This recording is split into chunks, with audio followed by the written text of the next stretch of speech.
Anybody ever tell you how, once more, the Thunderer got that title? No. I remember after the whole week's work came the time early afternoon to put it on the last forms for the Gazette, which would be out the next morning. And after all the work to it, with an old-time press, which was motivated by a big wheel, which a man about town would come in so much an hour and turn that wheel. And I'd stand up on a high platform feeding the papers. I'd be up there on this platform. You fed those papers in much the way a woman in a laundry of the past, they'd feed the sheets into the gauge. Well, that's the way you would a paper. So the first thing we'd do, we'd run off 2 or 3 papers and pass them to my father, and then to the other girl, and to me, and I suppose to the foreman. We'd all scan it quickly as we could, say, oh, there's a boo-boo there. Well, if it was minor, sometimes we'd let it go. But if it was really important, we'd say, stop the press, there's an error. So then when we found everything was all right and it could roll, my father would stand there. He always had a certain dignity. He might have printer's ink on a sweater which he wore that might have become very smudgy, but he had a certain dignity as he stood there. And he'd say, "Let her go, Gallagher. Once more the Thunderer goes forth to the whole world." And that's where Henry got that title. My built-in loyalty to the Gazette, owned by my father for 46 years and founded by his great-uncle.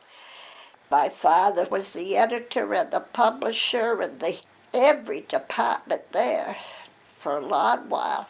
And then he had one foreman. I was all enthusiasm about newspaper business. So I'd get down, from the age of 12, I'd get down there after school most every day, do a little puttering, but then it all helped toward teaching me things. I remember when I was youngest age, they sat me up on a big stool at what used to be called a bookkeeper's desk, built up high, you know.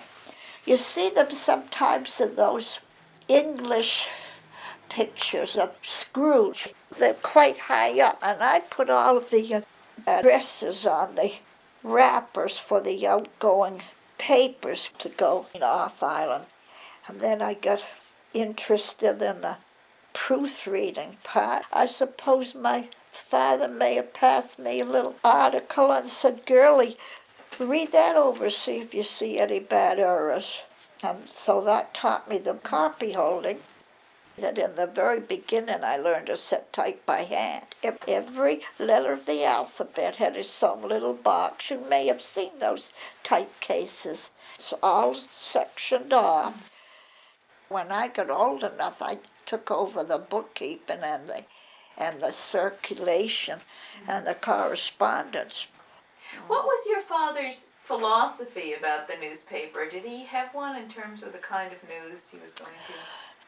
Well, I don't know, except he was conscientiousness itself. He didn't ever want to hurt people's feelings. But, say, some youngster who perhaps had a widowed mother, and of course her whole world was set in that boy. Supposing he got in a little childish scrape, my father would play anything down like that. He didn't want to give that boy the name of a badly brought-up boy or a brat. And he was awfully good to people who perhaps ran up a bill, couldn't always pay it. And of course, we didn't have too much of this world's goods. We used to begin the winter season with a barrel of apples and a barrel of potatoes in the cellar. because some poor farmer was better able to pay in that way than in cash. Yes, he was very, very kind. He was really quite a man.